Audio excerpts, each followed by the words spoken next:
Sir ఒకటి okay ఇప్పుడు తెలంగాణలో సార్ మొదలు పెడుతున్నారు కాబట్టి ఇప్పుడు మన పశ్చిమ బెంగాల్లో ఇలాగే ఎక్కడైతే ఇప్పుడు నిన్న అస్సాంలో కూడా ఆయన ప్రస్తావించారు మోడీ బంగ్లాదేశీయులకి ఎక్కువ ఇక్కడ ఆశ్రమం కల్పించారని. మనకి హైదరాబాద్ కానీ తెలంగాణ కానీ ముస్లింలు ఈ ఏరియా ఇదంతా ఉంది కానీ అక్కడ కూడా ఇలా అక్రమంగా బంగ్లాదేశ్ నుంచో ఇంకో చోట నుంచి ఇంకో రాష్ట్రాల నుంచి వచ్చిన అక్రమ వలసదారులు ఉంటారా?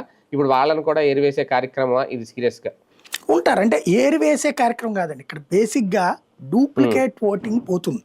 ఇప్పుడు మన దేశంలో 100 కోట్లు ఉన్నారంటే నాకు తెలిసి ఒక 10 కోట్లు తేడా వస్తుంది ఓట్లు. 10 కోట్ల ఓట్లు డబ్బులు ఉంటాయి. 100 కోట్ల ఓట్లు ఉన్నాయి, 145 కోట్లు జనాభా మనకి. 99.5 కోట్లు అన్నారు మొన్న, కానీ నాకు తెలిసి 100 కోట్లు అనుకోండి పోయి టోటల్గా. 100లో 10 to 20% ఇట్లాగే ఉంటాయి డూప్లికేట్ ఓట్లు.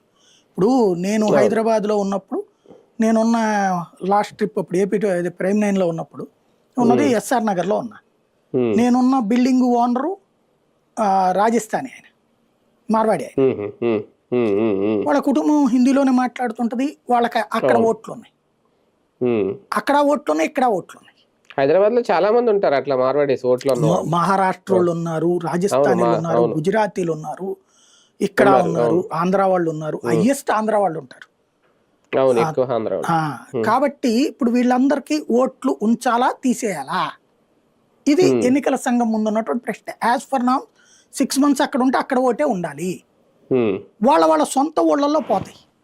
ఇప్పటికే గుజరాత్ లో పోయి ఉంటాయి ఆ ఓట్లు, తీసేసి ఉంటారు. గుజరాత్ లో 78 లక్షలు